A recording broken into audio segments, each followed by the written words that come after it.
Life was filled with guns and war, and everyone got trampled on the floor. And then there was Ruth.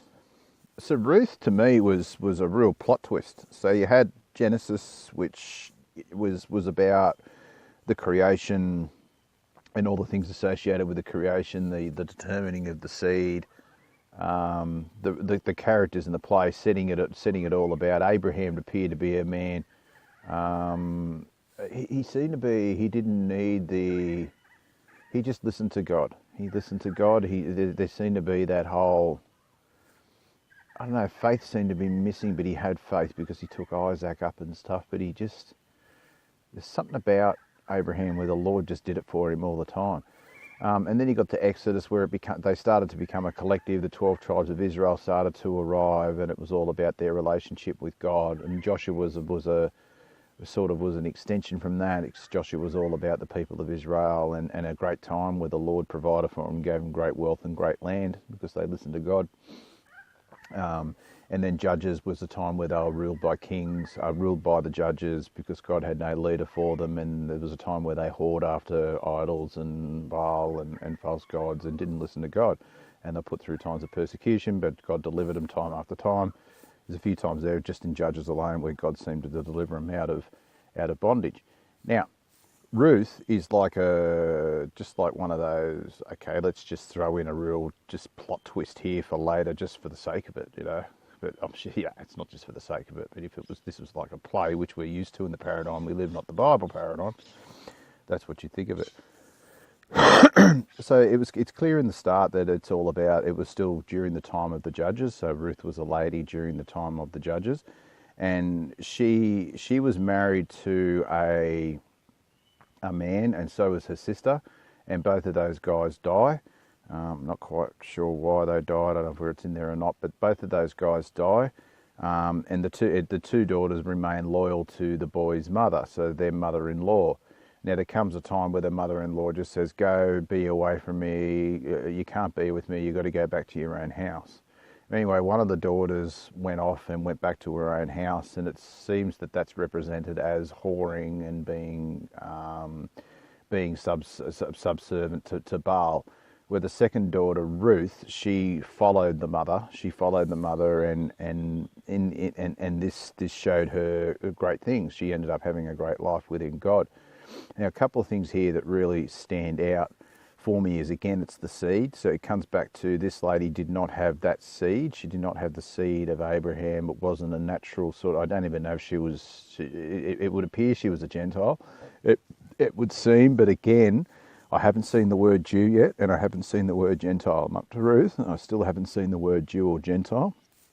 But it really seems to me that Ruth was a Gentile, and it really this sets up this plants seeds for the New Testament, and this she ended up well, not ended up, but she friended, well, this Boaz friended her. So Boaz was the husband of the wife of the he must have been, I don't know, but whether he was the father of the two guys that died, but anyway, he was the wife of this lady, of the mother-in-law that Ruth followed.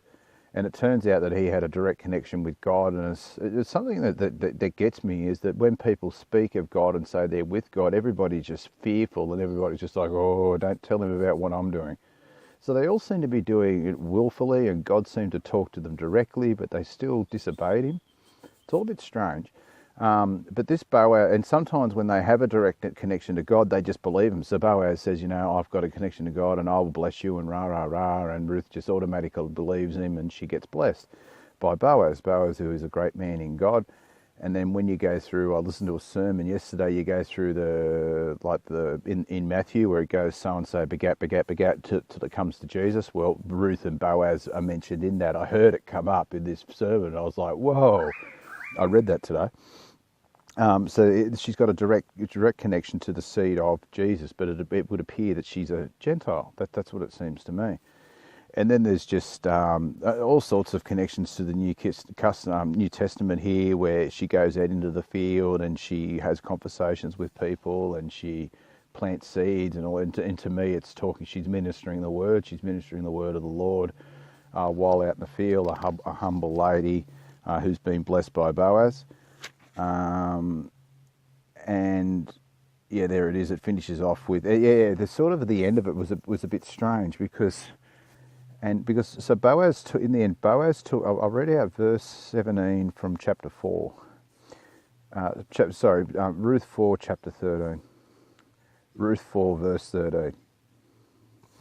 So Boaz took Ruth, and she was his wife, and when he went in unto her, the Lord gave her conception and bare a son. And the woman said unto Naomi, Blessed be our Lord, who hath not left thee this day without a kinsman, and his name may be famous in Israel. So it seems to here that Boaz took Ruth as his wife, and she bare a son. But down here it says in verse 16. So I'll keep going since I've read 14. So 15. And he shall be unto thee a restorer of thy life and a nourisher of thine old age for my daughter-in-law, which loveth thee, which is better to thee than 7 sons hath borne him.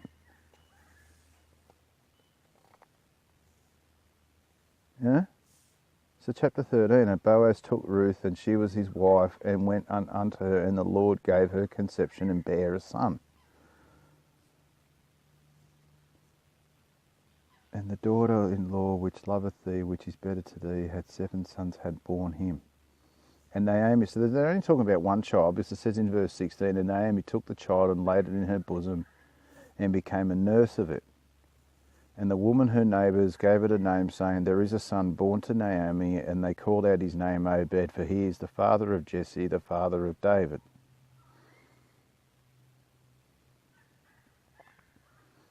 I don't know who Jesse is. I haven't got to David. I assume David's the king of Israel, in what I'm about to get to in Samuel, maybe. Maybe it's that. But it says both of them gave birth to Obed. So, I don't know. So it looks like Ruth gave birth to David. But it also says here that Naomi did. So I think it's just one of those things that I've got to get over and just move on from. But to me, the big takeouts in Ruth was it was just out of nowhere. It was all about Israel and their relationship with God and how they kept letting down God, and all of a sudden Ruth arrives, and she's clearly outside of the seed. To me, she appears to be a Gentile, even though the word Gentile doesn't seem to exist yet, nor does the word Jew. I haven't seen them at all yet in the Bible, but she's clearly from an outside seed. Who exactly gave birth to the baby, to me, is completely unclear, but it seems that she's the grandmother of David, who's about to do great things in Samuel, because I've heard David talk about in Samuel a lot.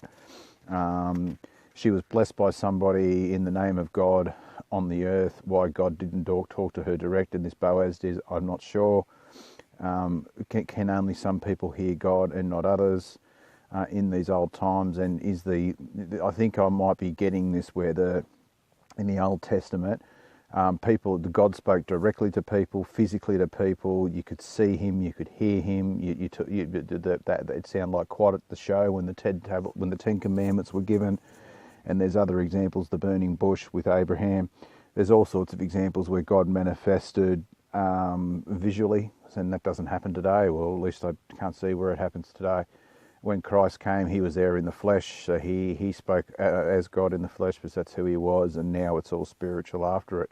In the third and I think final part of this 6,000 year saga that we're in at the moment, it's about to come to an end. So they're the major takeouts in Ruth for me. A great little book. It really threw me, and I sort of, that was it for the Bible after Ruth for the day. I thought, I have to put this down now. That was quite interesting. I've been looking forward to Samuel. Samuel appears to be the book where a lot of the stuff starts happening. A lot of the stories you hear about David and Goliath and the great David sitting on the throne of the great Israel. So looking forward to it. That's today's mission. Ruth and Judges, all the better for them. And the more I read, the more I just learn and get into this.